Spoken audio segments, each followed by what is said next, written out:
This is our cry. This is our prayer. Peace in the world. ഹിരോഷിമയിലെ children's peace മൂവ്മെൻറ്റിൽ കയ്യിൽ സ്വർണ്ണക്കൊക്കുമായി നിൽക്കുന്ന സഡാക്കോ സൊസാക്കി എന്ന പെൺകുട്ടിയുടെ ഒരു പ്രതിമയുണ്ട്. അതിന് ചുവടെ രചിച്ചിരിക്കുന്ന വരികളാണിത്.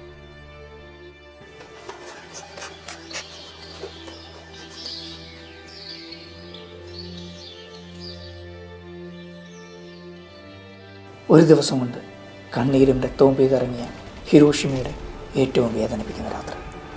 ആ രാത്രിയെ അതിജീവിച്ചവർ സഡാക്കോ സൊസാക്കി. 1945 ഓഗസ്റ്റ് 6. ആ ഒരു ദിവസം കൊണ്ട് തീരുന്നതായിരുന്നില്ല ഹിരോഷിമയുടെ ദുരന്തം. ആ ഒരു വലിയ ദുരന്തത്തിന് ശേഷം ഒരുപാട് പേരിൽ ഒരാളെ പോലെ സഡാക്കോ സൊസാക്കിക്ക് അണുബാധയാൽ രക്താർബുദമുണ്ടായി. അന്ന് ജപ്പാന്റെ പ്രചാരണത്തിനുണ്ടായിരുന്ന ഒരു വിശ്വാസം, 1000 ഒരിഗാമി കൊക്കുകളെ ഉണ്ടാക്കി പ്രാർത്ഥിച്ചാൽ ആഗ്രഹിക്കുന്ന എന്തും നടക്കുമെന്ന്. അവൾ പ്രാർത്ഥിച്ചു. 644 കൊക്കുകളെ ഉണ്ടാക്കിയപ്പോഴേക്കും അവൾ മരണത്തിന് കീഴടങ്ങി. അവളുടെ വേർപാടിൽ ഏറെ വേദനിച്ച അവളുടെ കൂട്ടുകാർ ബാക്കിയുള്ള ഒരിഗാമി കൊക്കുകളെ നിർമ്മിച്ച് അവളോടൊപ്പം അടക്കം ചെയ്തു അവളുടെ പ്രാർത്ഥന പൂർത്തിയാക്കി.